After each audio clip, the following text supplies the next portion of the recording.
صوم صوم بشهر رمضان صوم صوم صوم صوم صوم صوم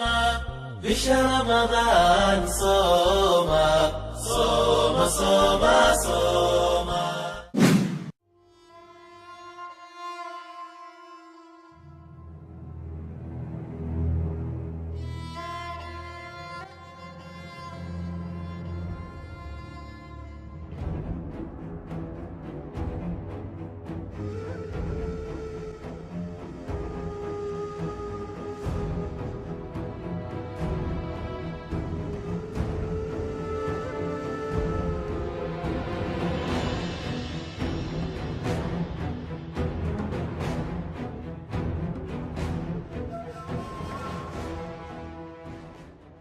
furashadii al-Andalus. Assalaamu calaykum. Ku soo dhawaada qaybta labaad ee dhacdooyin taariikhi ah. Dhacdooyinkan aan ka hadlayna waxay dhaceen bil Ramadaan gudaheed. Maanta waxaan ka hadlaynaa furashadii Andalus, jasiiradu ka Iberia. Inta aanan faahfaahin dheeraad ah gelin xagee dhacda Andalus. Andalus waa jasiiradu ka Iberia, dhulka maanta loo yaqaan Spain iyo Portugiiska. Laakiin waxaa xusid mudan in la ogaado in xukunkii muslimiinta Iberia uu gaaray qaybo ka mid ah Faransiiska. Furashada Andalus waxaa loola jeedaa olole ciidan oo muslimiintu ku qaadeen dowladii Quutiyiintii Spain xukumi jirtay. Furashadu waxay dhacday qaadayna dowladii khilaafada Umayyiinta. Ciidanka muslimiinta Umayyiinta waxaa hogaaminayay Taariq bin Ziyaad oo Barbara ama dadka dega waqooyiga Afrika, maantana loo yaqaan Amaaziigh. Arrinkaas wuxuu dhacay 92 Hijriga ku beegan 711 miilaadi, taasoo ah in 92 sano ay ka soo wareegatay hijradii rasuulka, waana kadib 80 sano geeridii rasuulka. Haddaba markii waqooyiga Afrika la furtay, qabaa'ilka barbarkana diinta qaateen,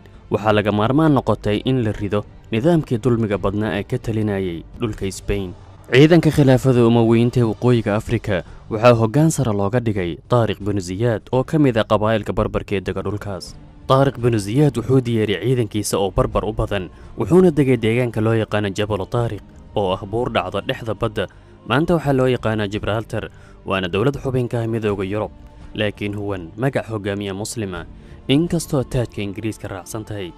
laakiin haddana waxay haysataa xukun hoosaad. dagaalada furashada Andalus waxay bilowdeen 712 miilaadi oo ku beegan 92 Hijri, waxayna socdeen ilaa 725 oo ku beegan 107 Hijri, markaas oo muslimiintu gaareen xuduudka Faransiiska.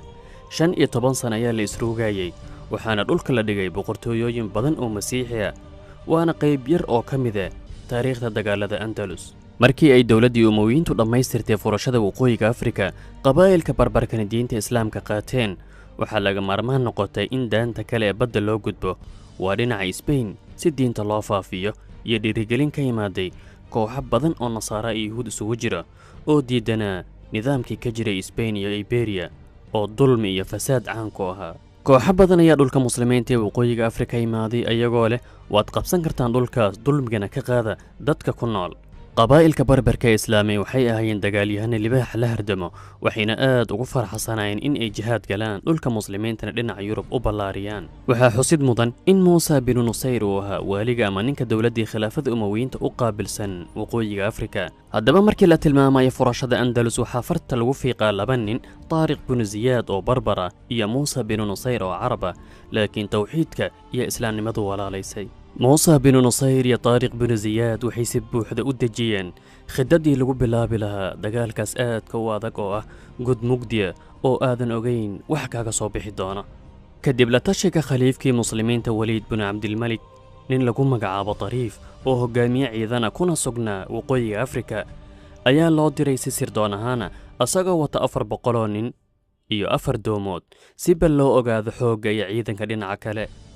Tariif wuxuu gaaray xeebaha Spain, wuxuuna degay jasiirad lagu magacaabo Palomas. muhiimadii loo diray markuu gaarayna dib ayuu u soo laabtay. Tariif asagoo macluumaad badan wada ayuu dib ugu soo laabtay waqooyiga Afrika. Muusa bin Nusayr oo ahaa barasaabka waqooyiga Afrika u qaabilsan khilaafadii Umayyiinta ayaa diyaariyay raggii geli lahaa dagaalka furashada Andalus, wuxuuna diyaariyay kumanaan ciidan oo barbar u badan. iimaanka iyo islaamnimadu waxay ka xoog badan yihiin xiriir kasta oo adduunkan ka jiro. waxaa hogaamiye looga dhigay ciidankaas Taariq bin Ziyaad oo ah nin aad u ikhlaas badan. 5 Rajab 92 Hijri oo ku beegan 28 Abriil 712, ciidanka taariq wuxuu ka gudbay gacanbiyoodka magaciisa maanta huwan ee taariq binu ziyaad wuxuuna degay jasiiradda ama dalka yar ee maanta magaciisa huwan jabalu taariq si uu u noqdo saldhig uu ka duulo taariq binu ziyaad wuxuu diray guuta ciidana uu hogaaminayo cabdilmalik binu abi caamir waxayna hawshoodu ahayd qabsashada magaalooyinka xeebaha isbayn dhaco waxaana u suurto gashay qabsashada dhowr magaalo warkan ayaa gaaray boqorkii xilligaas isbayn rodrigo oo muslimiintuna u yaqaaneen ladriiq oo ku sugnaa bambalona waqooyiga isbayn wuxuuna u maleeyey markii hore weerar ku dhufoo ka dhaqaaqa laakiin markii dambe ayuu xaqiiqada ogaaday markii uu maqlay in ciidanka muslimiinta u dhaqaaqeen dhinaca qurtuba dagaalkii waadiga lakka maalin axada 28 ramadaan 92 hijri oo ku beegan 19 julaay 711 dagaal lagu tilmaamo midka andalus lagu furtay ayaa waadiga laka ku dhex maray muslimiinta iyo isbaanishka dagaal baalasha la iska rifay oo aad iyo aad u qaraar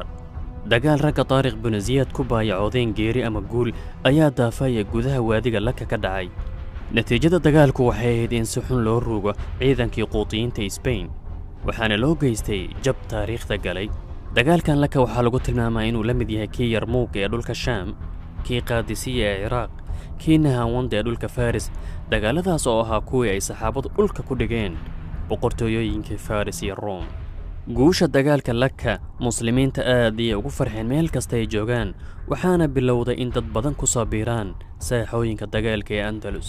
ciidanka kadib guushaas wuxuu sii galay gudaha dhulka isbayn muslimiintu waxay goodoon ku soo rageen magaalada ishbiiliya ama sifiya waxaa xigay furashada qurtuba iyo tulaytila ama toledo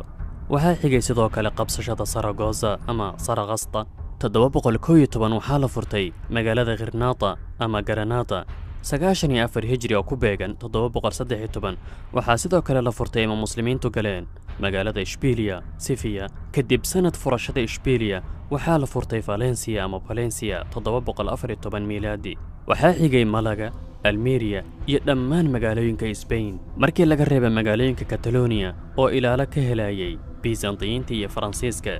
laakiin waqti dheer kadib waa 6 julaay 985 miilaadi oo ku beegan 374 hijri ayaa la furtay magaalo xeebeedka barcelona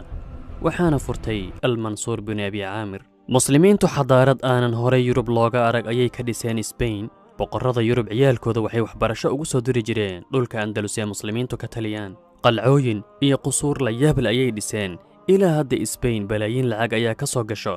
dalxiisayaasha u daawasho tagaayo raadadkii ay muslimiintu ka tageen sida qasriga la yaabka leh ee alxamra magaalada khirnaata qasri biyuhu dhinacyada ka socdaan